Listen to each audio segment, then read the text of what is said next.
Let's talk about something we've all seen pop up when we're shopping online, the no-cost EMI. It looks like a great deal, right?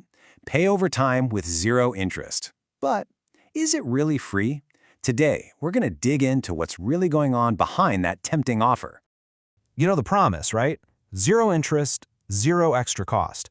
But as you're about to see, the real price you pay is often buried in the fine print. So that's the big question we're going to unpack. All right, to make this really hit home, let's follow the story of a guy named Rohan. He just made a pretty big purchase, a brand new high-end laptop. He's thrilled, and he thinks he's found the absolute perfect way to pay for it. So check this out. The deal was super tempting. The website offered him an instant discount of 8,000 rupees, but only if he chose the no-cost EMI option. I mean, that's a pretty big saving. For most of us, that's a total no-brainer.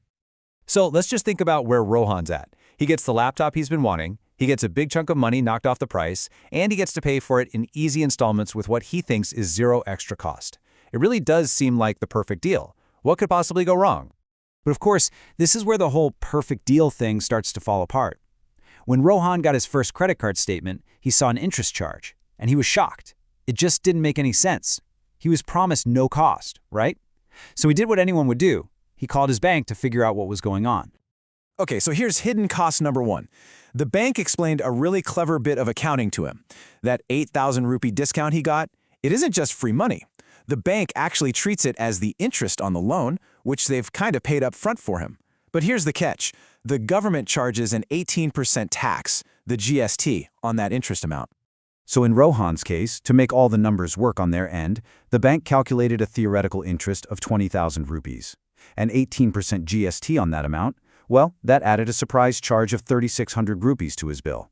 All of a sudden, that big discount is shrinking fast. And believe it or not, that wasn't it. Hidden cost number two, the processing fee. Almost all banks will charge you a small, one-time fee just for the service of setting up an EMI plan. It might not seem like much, but it's yet another cost that's eating away at your savings. For Rohan, this fee was a pretty small 118 rupees, including GST. It's not a lot on its own, sure, but when you pile it on top of that GST on the interest, that no-cost promise starts looking, well, a lot less attractive. So let's do the final math here. Rohan was promised an 8,000 rupee saving, but after you subtract that 3,600 rupee GST charge and the 1118 rupee processing fee, his actual, real saving was only 4,282 rupees. His discount was basically sliced in half, all thanks to the stuff hidden in the fine print. Now, Rohan's story, it's not just a one-off, not even close. In fact, his experience is part of a huge trend happening all over the country. And this is where a simple buying decision morphs into something much bigger, what you could call the great affordability illusion. So, what are we all buying with these EMI plans? Well, the data is pretty clear. A whopping 75% of EMI purchases are for stuff like smartphones, laptops, TVs, and other gadgets. You know, things that are often depreciating assets. They start losing value the second you take them out of the box. And here's the psychology of why this is so powerful. More than 3/4 of people feel that EMIs are basically a bridge to owning things they just couldn't afford to buy outright. And that's the very core of the affordability illusion. A really big price tag gets chopped up into these small, manageable monthly payments, and suddenly it doesn't feel so scary anymore. And you can see the result of this shift on a massive scale. India's household debt-to-GDP ratio has jumped all the way to 43.5%. To put that in perspective, that's up from just 31% a decade ago. As a country, we are financing more and more of our lives with debt. This quote just hits the nail on the head. Affordability stopped meaning, can I buy this, and started meaning, can I service the EMI? Think about that. Our entire definition of what's affordable has changed. It's not about whether we have the money to buy something anymore. It's about whether we think we can handle the monthly payment. That's a really subtle but super dangerous shift in thinking. So what happens when those monthly payments start to pile up and become too much?